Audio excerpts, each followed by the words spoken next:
Welcome, race fans, to an encore presentation of In the Dirt on the DRC. You can tune in to our live broadcast every Monday night at 6 p.m. Central at blogtalkradio.com/In the Dirt. Yeah, I'm here. How you guys Cody. doing? Hot Wheels. What's happening, man? That's Cody's nickname around the racetrack, Webb. So you just call him Hot Wheels Mahoney all night. I did not know that. Didn't you guys put that on the back of your car? Yeah, we ended up putting it on the back of our car there a couple weeks ago. Last time I was over at Florence, I think we had it put on there. Yeah. See, I told you I seen it on there. Can I call you HW? You can call whatever you want to call. I'm good. Those are two initials you don't hear much. HW. Yeah. HW. HW Mahoney live on In the Dirt. There you go. So, Cody, we talked offline for a minute earlier, and you said I said, okay, I know you work with the Master Built Team 71 car, and I think I know what your title is, but what's your title there? And he goes, Ronnie said, they got me listed as crew chief. I said, so what's it like to just to be a part of that 71 car? Man, it's a true blessing to be a part of that team over there and get to meet everybody I have and get all the extra help that I have and run up down the road and learn so much. There's a lot to learn when you run up down the road and run against people like Scott and Jimmy and Earl and all the top 10 guys there in Lucas. It's a tough bunch of guys to race with there. You mentioned I don't know if they come any tougher than that guy you guys got wheeling that 71. Yeah, that's a pretty tough customer right there. Well, they don't hand out the real deal to just anybody. Yeah, I got a whole list of stuff I've learned from the real deal notebook full.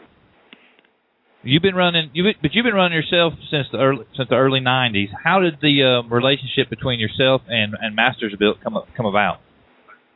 Actually, when I first got it, my dad raced. When he raced, he had a Master Built car, so we kind of knew him from there. And then when I first got a late model, I ended up having a Rocket to start out with, and then once I got a Master Built, then I just hung out over at the shop a lot and developed a relationship with them then. And then when I was running an asphalt car and that team went down, then I just went over to the shop one day and asked if they needed help, and Tater and Keith said, "Come on, man, we need help." So then I just took off from there. And my next question was going to be is like, you know, Tater and Keith just got inducted as contributors to the Hall of Fame. So I mean, you couldn't be any place better. I wouldn't reckon. Could you? No, I don't think so. I think that's the best you can get right there. Now, I told you offline I was going to have to ask you. So you guys had a big win at Florence. Yep. It was a big win. A little bit of controversy. Tater said every time he wins the North-South over there, he's got controversy. Back in the day, he had John Gill win it, and him and Lanigan had a little bit of controversy. And now he wins it again, and him and Owens has a little controversy. He'd just like to win that thing with none of that, he said. Well, I mean, if you're going to do something... Either way, it doesn't matter because you guys are the ones that ended up winning. And honestly, I think somebody kicked the side of his door. I don't think that was anything that Donnie did. Yeah, it looked pretty rough from the damage that we didn't receive any damage. Like, when we got back to the shop, I didn't have to do nothing to our race car. And as much damage looked like on that car, you thought it would at least wrinkle the quarter panel or something up on us. But it didn't do anything. It just looked like a racing deal, and I think maybe Owens got relaxed and was in the rubber and thinking nobody was going to pass. Man, when he left that hole open for Odie, he went for it. I can't see anybody else that was put in his situation that wouldn't have done the same thing. And plenty of people have said that. So, and then like at the racetrack, you know, the heat of the moment kind of stuff ain't got to them a little bit, but anymore we're all just buddies at the racetrack again. Ain't no hate for nobody. Everybody's just hang out now and have a good time, go race. Now, and just let's for a second, just for the sake of conversation, put the shoe on the other foot. Had Donnie O left the door open, I mean, and you know him probably as good as anybody, I would assume. Wouldn't he? I mean, he understands that door's open, you got to go, and any driver's going to take it. Do you think that the reaction would have been the same? Because and I don't know if it was coming directly from Owens, but it was awful venomous for a few days on the internet, Facebook, and 4M.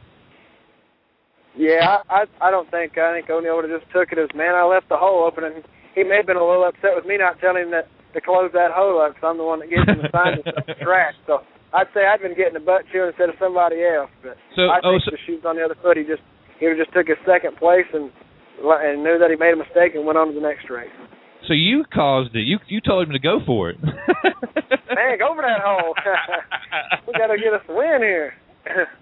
Now, obviously, you guys have experienced a lot of success this year. How many wins is he up to? 10? Actually, we've got 14 total. 14 total, but 10 in the series. Is that what it is? 10 in the series. Now, when you and looking, you can't talk about O'Neill's streak without mentioning Lanigan's streak. If Lanigan wasn't having his streak, I mean, I think all the news and all the talk would be how O'Neill's the hottest in the country. Yeah, we've been very fortunate to have, and we had a good season last year, and then to back it up like we have this year and had another good one. I mean, that's the most unheard of anymore. Normally, you can't just keep going season after season and win that many races and keep everything together. But it's been a lot of hard work at the shop, and O'Neill staying concentrated behind the wheel, keeping his head in the game, and everybody just trying their best and giving it 110%. That's what our results have been. So how much? I mean, when you guys talk, I mean, without giving away any secret, but how much I mean, there's got to be a ton of communication to do what you're doing. Does that just come with working together all the time and having a rapport? I mean, do you guys get along pretty good? Oh yeah, everybody on that team, we got real lucky. Everybody on the team communicates real good. You can almost, like when you're at the shop, don't even have to talk to one another, and you can get the race car back to the next weekend and not even have to say a word to nobody. Everybody's got their jobs they like to do, and they get them done in a good, timely manner, and we all get back to the racetrack, and everybody's happy with what they're doing. And me and O'Neill and Tater will get to the racetrack, and we all communicate real good and do the best job we can on keeping that car fast and up front. Well, all right, shifting gears with you, tell us a little bit about how your racing program, your race, when you can, obviously. How's things going with your team?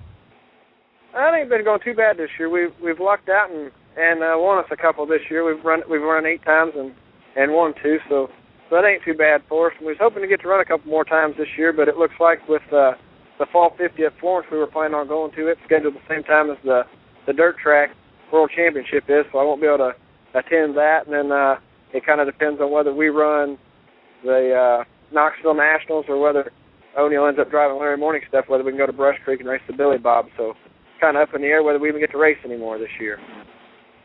So let me ask you this. Have you ever got to hand the tire gauge to Donnie O and say, hey, make sure there's 9 pounds in that tire? No, I just keep that to myself and make sure he's focused on what he needs to focus on. No, I meant for your racing. Does he ever come crew for you?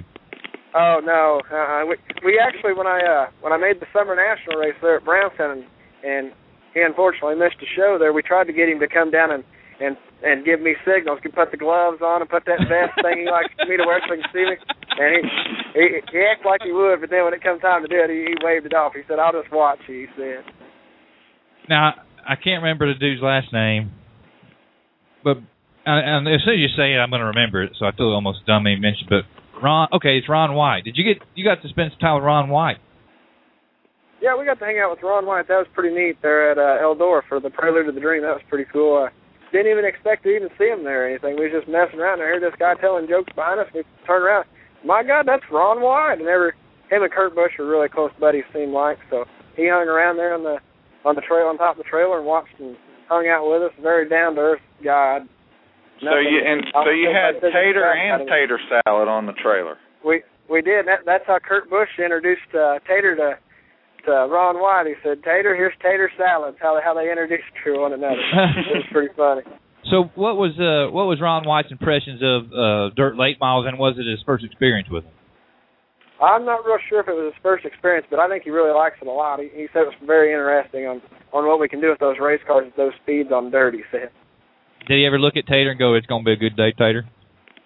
No, none of that. Especially after Kurt got tangled up down the back straightaway. I think he may have said, "Man, that's going to be a bad day there, Tater." Well, all right. Well, Cody, thanks for joining us here on our program. But I actually have been trying to get you for a long time. We just can never get our conversations to cross. Yeah. Before we let you go, thank some of the sponsors on the 71 team, and then also thank some of the sponsors and the crew on your team. I'd like to thank all my crew and girlfriend and stuff, and Off Axis Custom Paint, SK Rod Ends, Larry's Service, Morrison Enterprises, Cox Wrecker Service, Masterbuilt, and Jay Dickens Racing Engines. I'd like to thank Jay on the 71 team and everybody that supports us over there. Well, we certainly, Don's been on the show a couple times with us. I'm a big fan of his, so we wish you guys continued success.